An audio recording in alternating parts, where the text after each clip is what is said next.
नमस्कार, मैं अंजना और आप देख रहे हैं एक्टिव इंडिया न्यूज। आइए बढ़ते हैं आज की बड़ी खबर की ओर।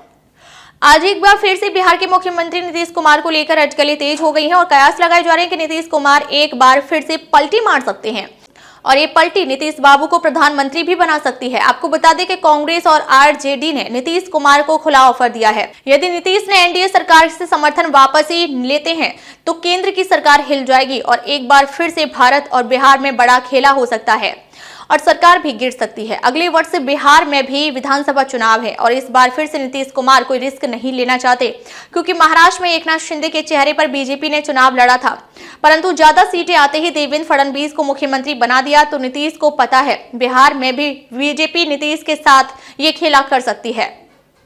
आपको बता दें कि बिहार में एक बार फिर सियासी पारा हाई है। नीतीश कुमार को लेकर अटकलें तेज हैं। पिछले साल भी दिसंबर के महीने में ही खेल शुरू हुआ था और जनवरी आते तक नीतीश कुमार पलटी मारकर एनडीए के संगी बन गए थे। वहीं अब उनकी खामोशी को लेकर सियासी अटकलें तेज हैं। सियासी गलियारों में सवाल घूम रहा है कि क्या नीतीश कुमार एनडीए से किसी बात को लेकर नाराज हैं।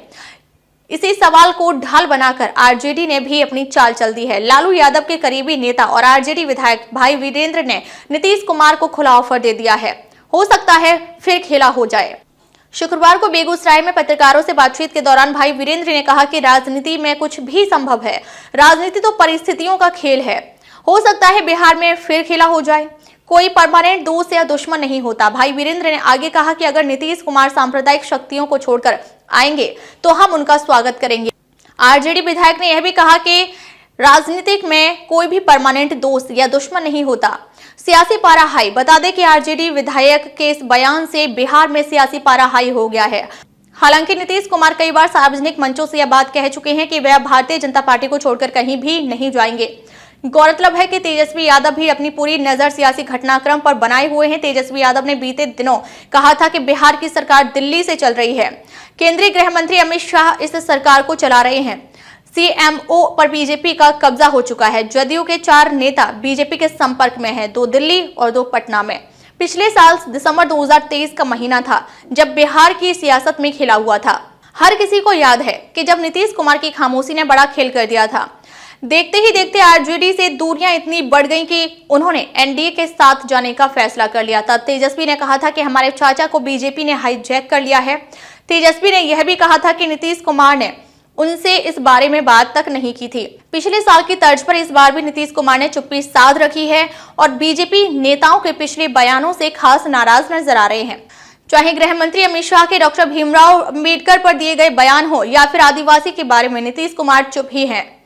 नीतीश कुमार अब बिहार प्रदेश में 23 दिसंबर से प्रगति यात्रा पर हैं। अब नीतीश कुमार ने चुप्पी साध रखी है।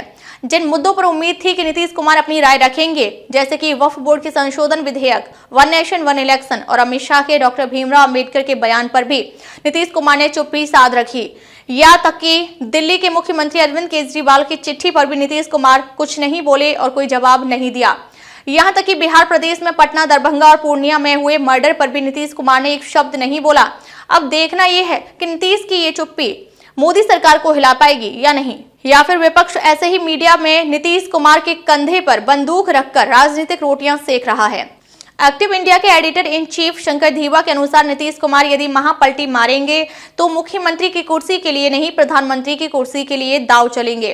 और नीतीश का भी अब एक ही सपना है, देश का प्रधानमंत्री बनने का। और 5 महीने में मोदी सरकार में रहकर नीतीश कुमार ने देश चलाने की बारीकियों को भी देखा और समझा है, कौन सी एजेंसी का कहां प्रयोग करना है और होगा। अब नीतीश कुमार बारीकी से समझने लगे हैं और 11 साल से सत्ता से दूर और सरकारी एजेंसियों से परेशान कांग्रेस भी नीतीश कुमार को प्रधानमंत्री बनाने में एक बार भी नहीं सोचेगी और सत्ता में वापसी करके अपने आप को भी मजबूत कर सकती है। अब देखना यह है कि चाचा पलटू राम कब पलटेंगे या फिर अब बुढ़ापे में आराम की जिंदगी और बिहार की सेवा ही करते रहेंगे। अब तक के लिए बस इतना ही। फिर मिलते हैं एक ऐसी ही बड़ी खबर के साथ। तब तक नमस्कार और देखते रहिए एक्टिव इंडिया न्यूज।